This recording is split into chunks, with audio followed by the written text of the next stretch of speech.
Assalamualaikum warahmatullahi wabarakatuh. Perkenalkan, nama saya Nadia Fareta Azarin dengan NIM 126. Di sini saya akan membuat tugas video yang berjudul Pengantar Python Pemrograman untuk mata kuliah struktur data.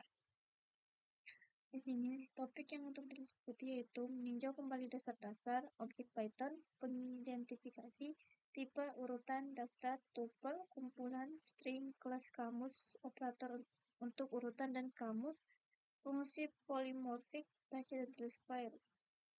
Lanjutannya ini. Kenalan yaitu di sini tanya apa itu Python. Python itu bahasa pemrograman yang ditafsirkan dan dirancang untuk keterbacaan tinggi dan pembuatan prototipe lebih cepat yang mengarah pada pengembangan perangkat lunak siap produksi. Mengapa Python? Mengapa Python? Python bekerja pada berbagai platform, Windows, Linux, Mac, dan lain-lain. Sintaks sederhana mirip dengan bahasa Inggris, menulis program dengan baris lebih sedikit dibandingkan dengan bahasa pemrograman lain. Berjalan dengan jurus bahasa, kode dapat dieksekusi segera setelah ditulis. Versi terbaru Python 3 dengan beberapa pembaruan besar dibandingkan Python 2, seperti IDES, Charm, Eclipse, dan Jupyter. Bagaimana dan di mana menulis program? Kode dapat dijalankan secara online di Google Colab. Login Google akan diperlukan. Seperti ini.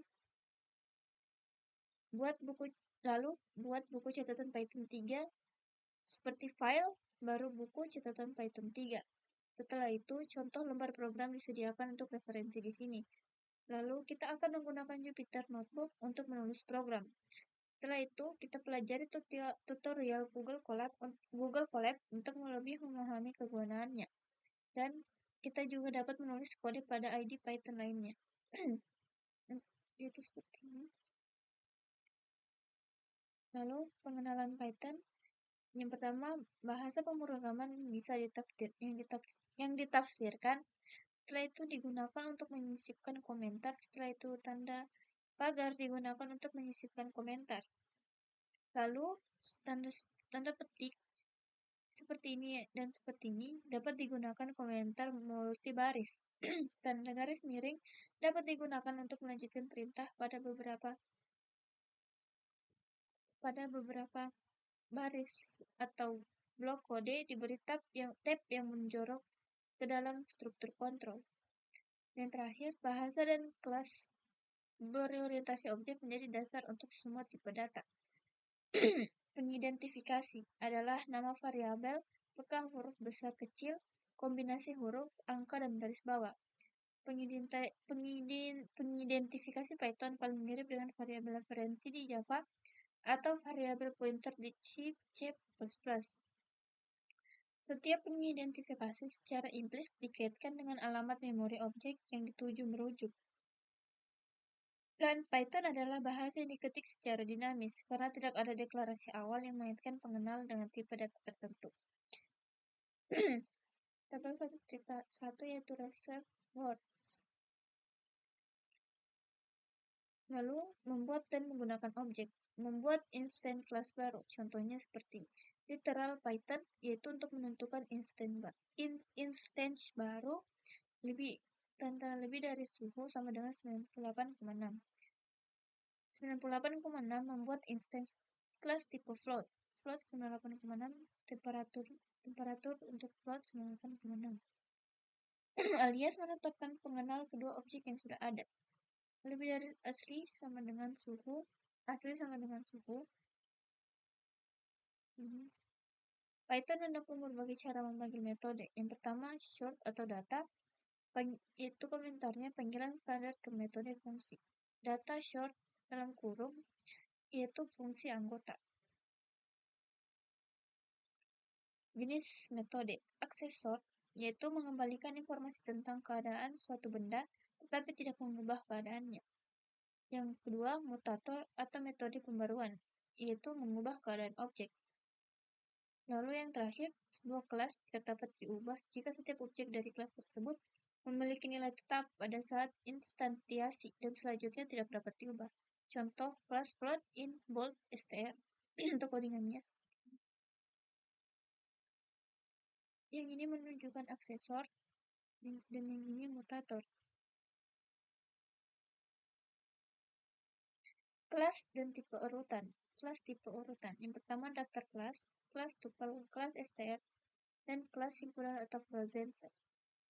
Kelas daftar yaitu contoh daftar menyimpan. Yang pertama contoh daftar menyimpan urutan objek. Daftar adalah struktur referensial, karena secara teknis ia menyimpan rangkaian referensi ke elemen-elemennya. Daftar adalah urutan berbasis array dan bersifat di indeks 0. Jadi daftar dengan panjang n memiliki elemen yang diindeks dari 0 hingga ini inklusif. Python menggunakan karakter sebagai pembatas karakter dalam kurung seperti ini sebagai pembatas untuk literal daftar.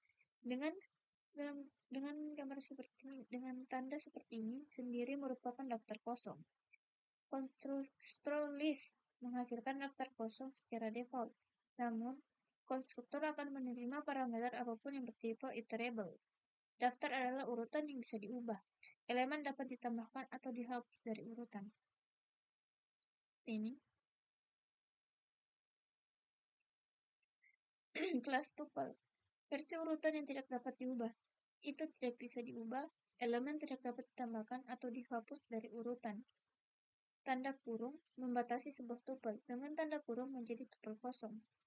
Untuk menyatakan tupel dengan panjang satu sebagai literal, a, harus ditetapkan setelah elemen, tetapi di dalam tanda kurung. Misalnya, dalam kurung 17, adalah tupel satu elemen.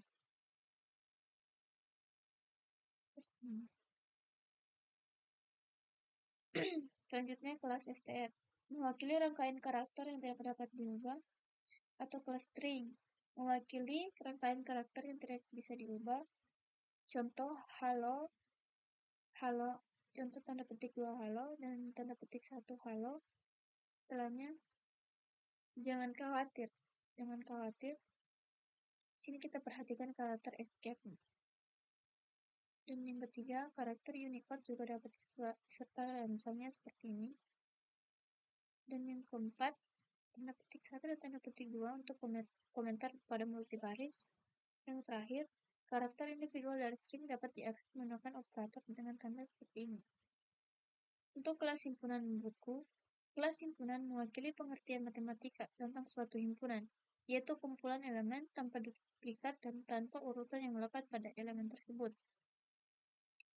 Keuntungan utama menggunakan kumpulan dibandingkan dengan daftar adalah bahwa ia mempunyai metode yang sangat optimal untuk memeriksa apakah elemen tersebut tertentu terdapat dalam kumpulan. Ini didasarkan pada struktur disebut tabel khas. Ini memiliki dua batasan, yaitu itu tidak mempertahankan elemen dalam urutan tertentu. Setelahnya hanya instance dengan tipe yang tidak dapat diubah yang dapat ditambahkan ke dalam kumpulan Python. Int, float, string, tuple, dan frozen seed. Kelas frozen seed adalah bentuk tipe himpunan yang tidak dapat diubah. Himpunan menggunakan kurung kurawal seperti ini sebagai pembatas suatu himpunan. Contohnya dalam kurung kurawal 17, merah, hijau, biru, dan kurung kurawal tidak memiliki himpunan kosong karena alasan historis. Dia mewakili kamus kosong. Set dalam kurung menghasilkan himpunan kosong. Set seperti ini menghasilkan.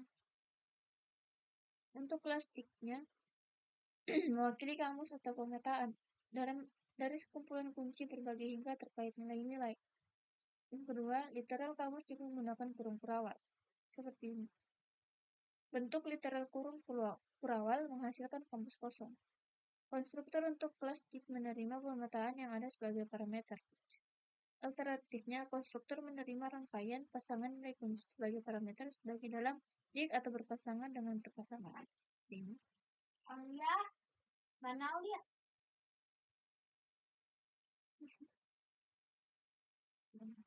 Untuk gorengannya seperti ini.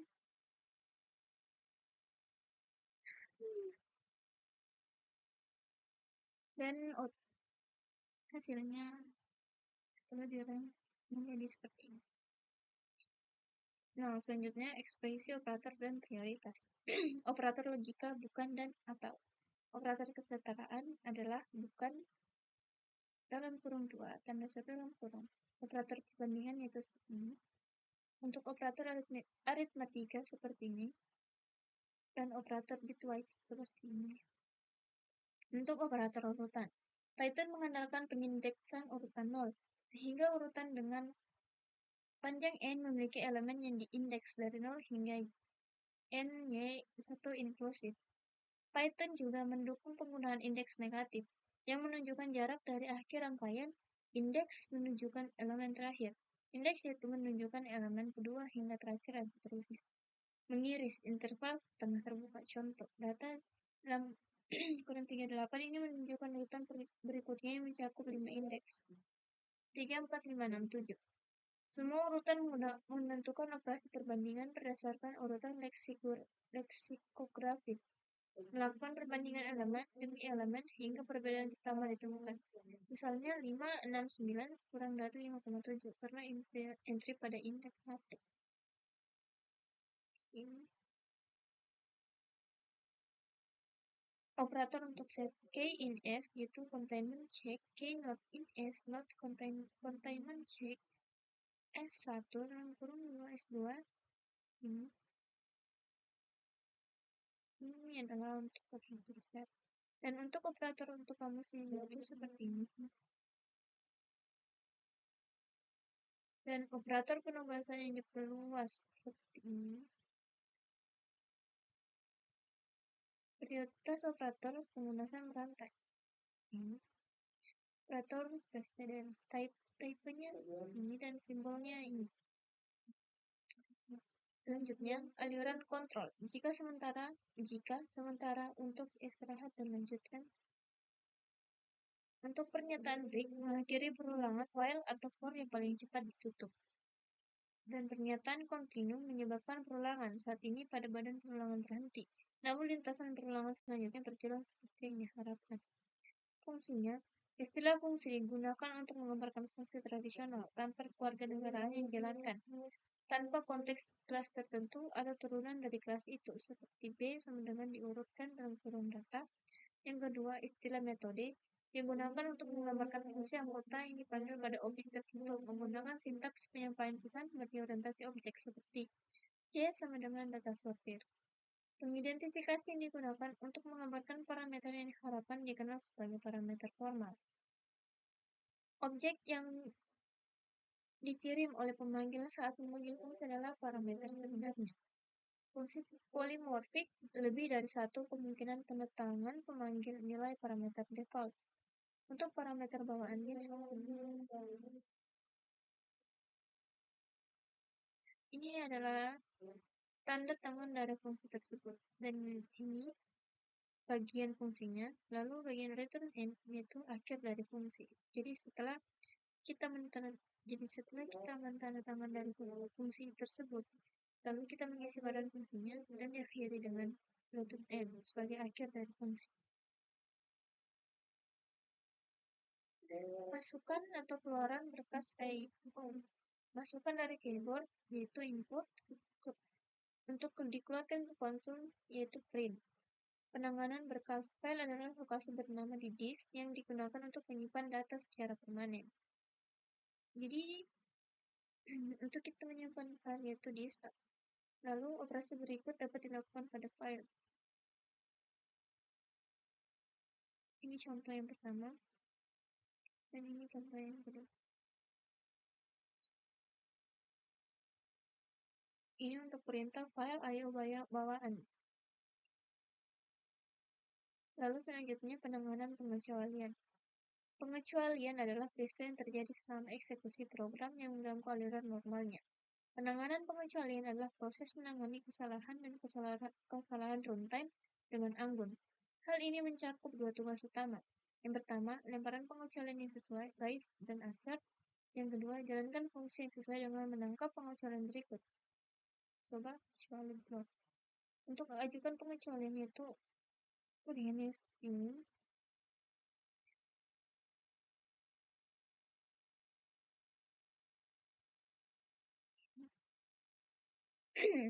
Mencoba kecuali blok yang termasuk kode ini yang muncul di internet dapat dimasukkan ke dalam blok. Coba dan gunakan blok kecuali untuk menangani setiap jenis kesalahan yang berpotensi muncul dalam kode atau error. Hmm. Nah, ini menaikkan pengecualian itu sekitar dan tangkap pengecualian.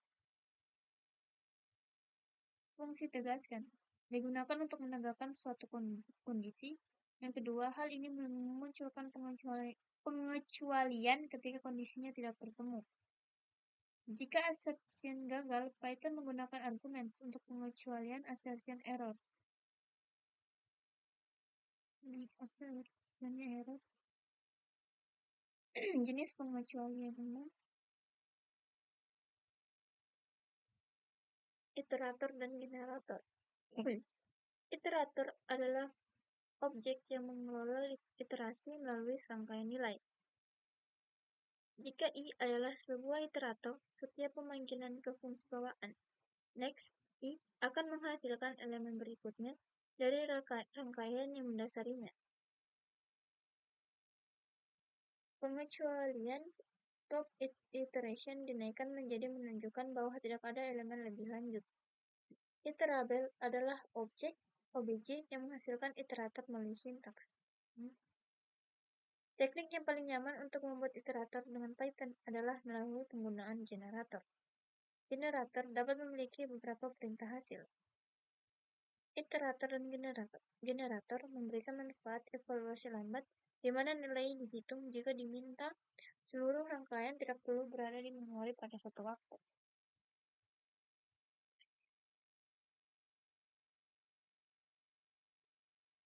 Contoh pertama, pembangkit untuk generator. Contoh kedua,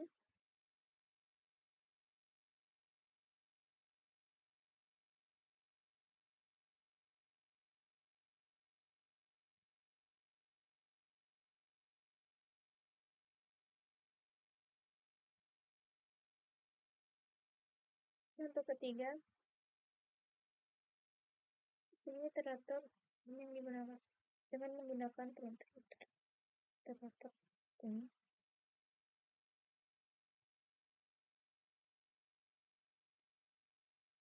Kenyamanan Python tambahan. Setelah recording seperti ini, result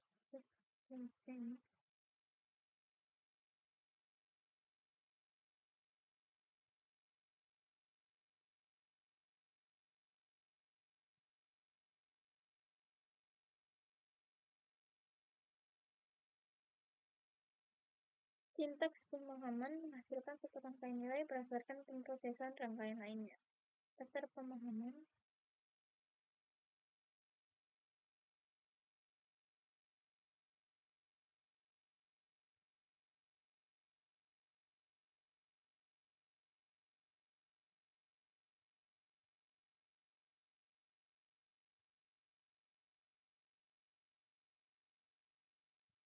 sintaks pemahaman lanjutannya.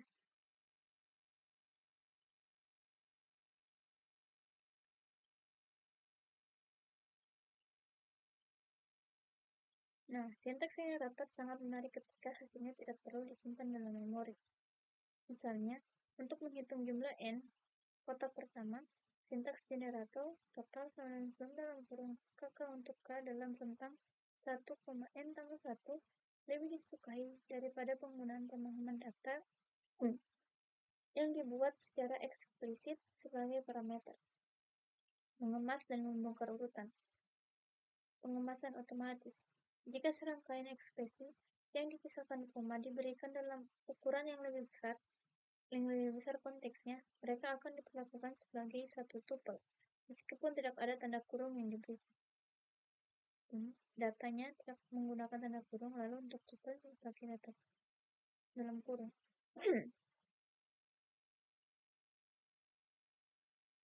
Nah, salah satu penggunaan umum packing dengan Python adalah saat mengembalikan beberapa nilai dari suatu fungsi, seperti return x, y. Nah, selanjutnya pembongkaran otomatis. Ini memungkinkan seseorang untuk menetapkan serangkaian pengidentifikasi individu ke elemen tertentu, seperti A, B, C, D dengan range dalam kurung 7,11.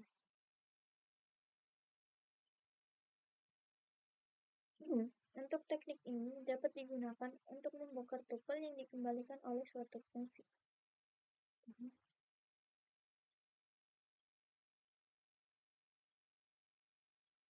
Nah, sintaks ini juga dapat digunakan dalam konteks ulangan for ketika melakukan iterasi pada serangkaian iterabel.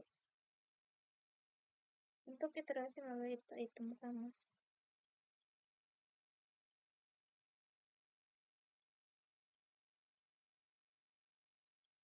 Selanjutnya, penugasan serentak, kombinasi pengupakan otomatis dan gabungan dan pertukaran nilai ke satu satunya.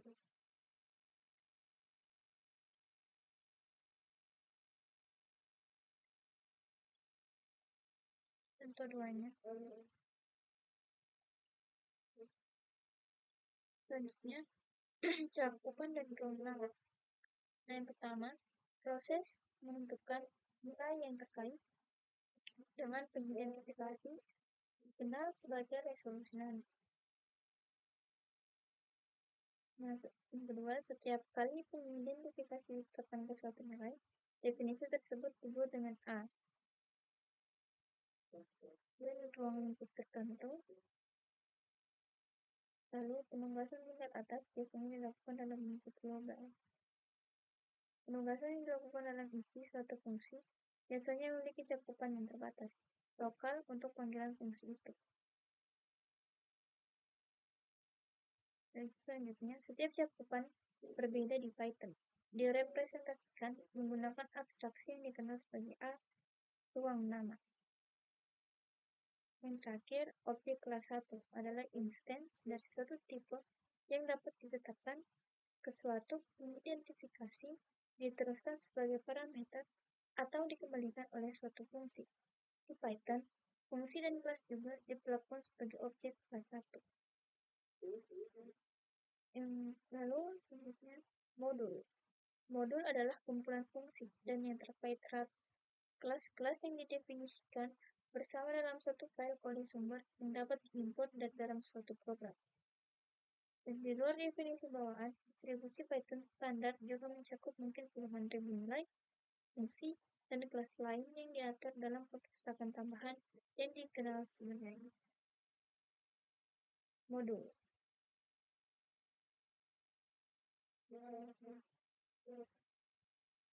Modul baru dapat dibuat dengan memasukkan definisi yang relevan ke dalam file yang dirama dengan akhiran py. Definisi tersebut dapat diimport dari file, py, dan lainnya dalam direktori proyek yang sama. Ini x16 modules.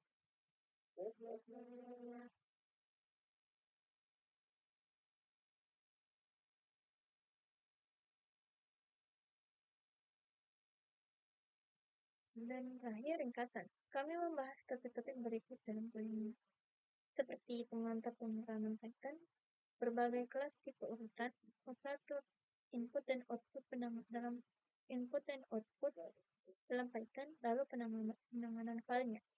Setelah itu, penanganan pengecualian, iterator dan generator, kenyamanan Python, ruang nama, dan terakhir yaitu modul.